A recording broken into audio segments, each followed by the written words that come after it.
গল্পের নাম চালাক খরগোশ। তখন সন্ধ্যা। গরু, ছাগল, ভেড়া তাদের খামারে ফিরছিল। কৃষক নিশ্চিত করে যে তারা সবাই নিরাপদে বাড়ি ফিরেছে। চালাক খরগোশ তার কুঁড়ে ঘরের ভিতরে জেগেছিল।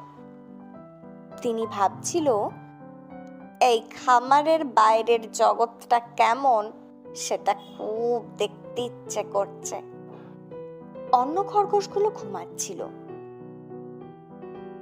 তাদের ঘরের দরজা খুলে গেল। কৃষক ভিতরে এলো। খরগোশের খাবারের সময় হয়ে গেছে। খাবার দিয়ে সুগন্ধ বেরোচ্ছিল। বাকি সব খরগোশগুলো এখন জেগে গেছে। তারা কৃষকের কাছাকাছি চলে গেল। চালাক খরগোশ কৃষককে হাঁচ থেকে বেরিয়ে যেতে দেখল। আহা, এখন আমি জানি কিভাবে আমি লুকিয়ে যেতে পারি। কাল আমাকে এখান থেকে চলে যেতে হবে। কৃষক খাবার নিয়ে আসলে আমি ঝুড়িতে লুকিয়ে পড়ব। খরগোশ ভাবল। অন্যান্য খরগোশ দ্রুত তাদের খাবার শেষ করে ঘুমিয়ে পড়ল। সকালে কৃষক খরগোশের জন্য খাবার নিয়ে আসে। আজ সেই দিন, চালাক খরগোশ মনে মনে ভাবল। আমাকে এই কুঁড়ে ঘর থেকে বেরিয়ে আসতে হবে। কৃষক ঝুড়িটা নামানোর সাথে সাথে খরগোশটা দ্রুত ভেতরে ঝাঁপিয়ে পড়ল। কেউ তাকে দেখতে পেল না। কৃষক অন্যান্য খরগোশকে খাওয়ানোর পরে ঝুড়িটা নিয়ে বেরিয়ে গেল। চালাক খরগোশ এখন মুক্ত। সে নিজের মনে গান গাইতে গাইতে রাস্তা দিয়ে হাঁটতে লাগলো। তার নিজেকে বেশ রাজা রাজা মনে হচ্ছে।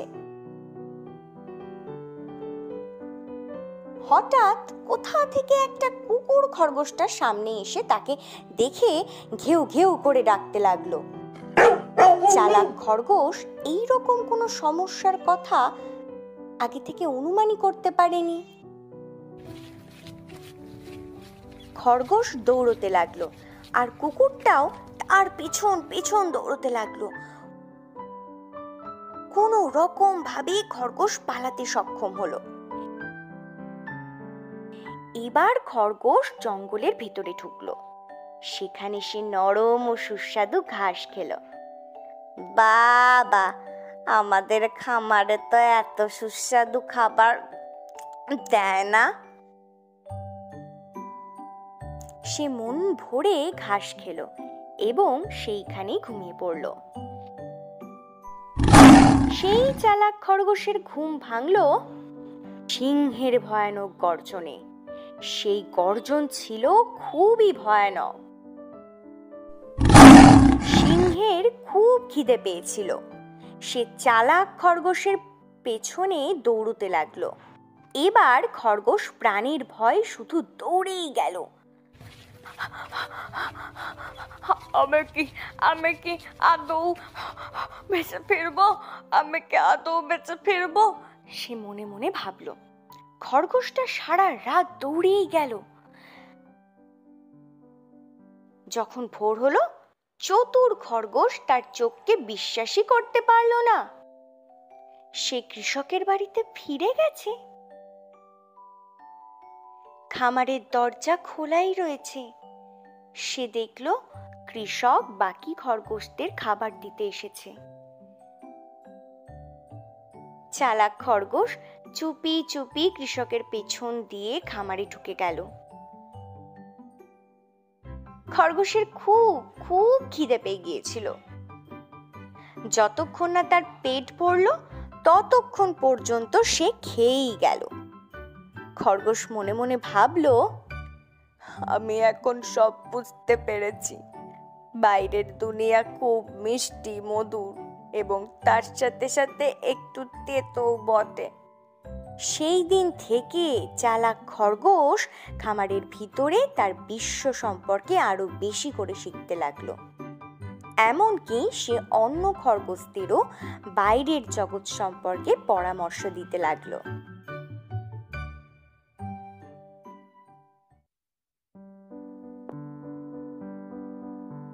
গল্পের নাম চারটে ভেড়া এবং একটি চালাক নেকড়ে। চারটে ভেড়া তার মায়ের সাথে একটা ঘরে থাকতো। একদিন তাদের মা বাজারে যাচ্ছিল। শুধুমাত্র আমি যখন তোমাদের দরজা খুলতে বলবো তখনই তোমরা দরজা খুলবে, তাদের মা ছানাগুলোকে সাবধান করে দিল। ঠিক সেই সময় একটা নেকড়ে সেখানে লুকিয়ে লুকিয়ে ভেড়ার মায়ের কথা শুনছিল।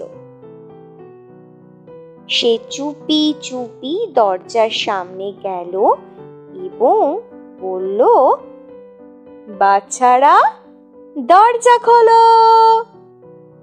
তাদের মধ্যে একটা ভেড়া বলল, এটা তো আমাদের মায়ের গলা নয়, আমাদের মায়ের গলা আরো নম্র।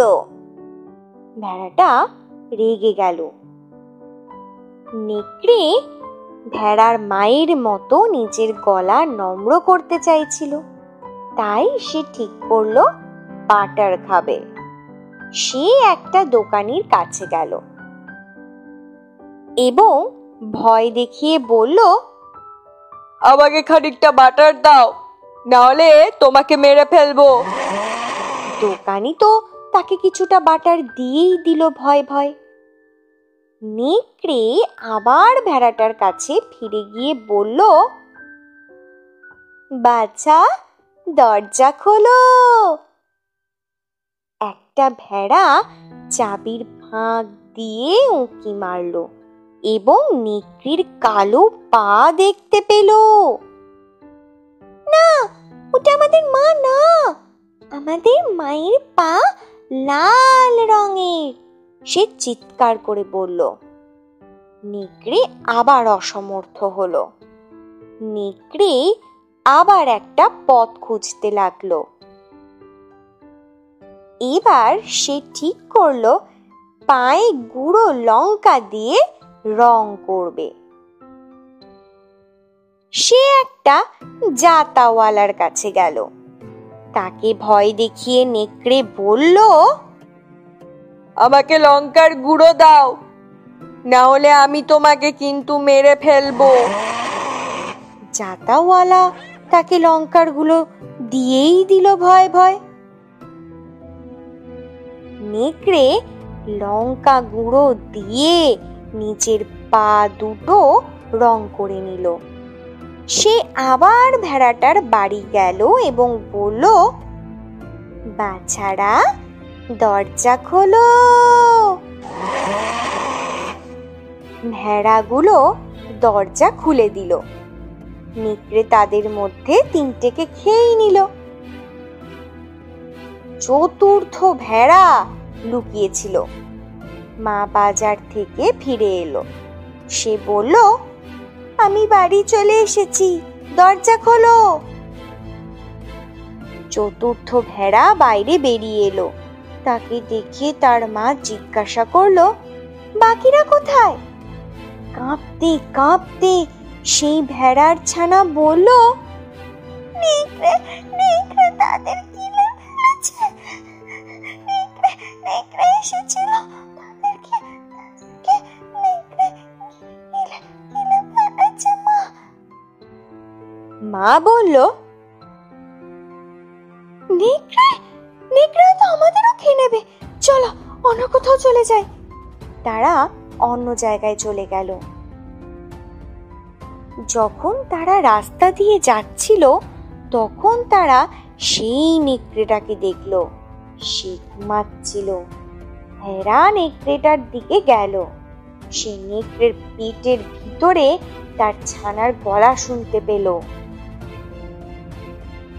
মা রেজার দিয়ে নেকড়ের পেট কেটে ফেললো সেখান থেকে তার 3টে ছানাকে দেখতে পেল। সে নেকড়ের পেটে আবার পাথর ভরে সেটাকে আবার সেলাই করে দিল। মা তার সকল ছানাকে নিয়ে আবার বাড়ি ফিরে গেল। যখন নেকড়ের ঘুম ভাঙল তখন তার উঠতে খুব কষ্ট হচ্ছিল। সে জল পান করতে নদীতে গেল,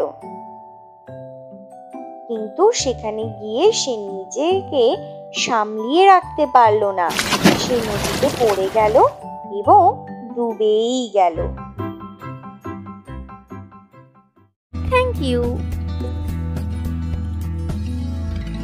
Thank you.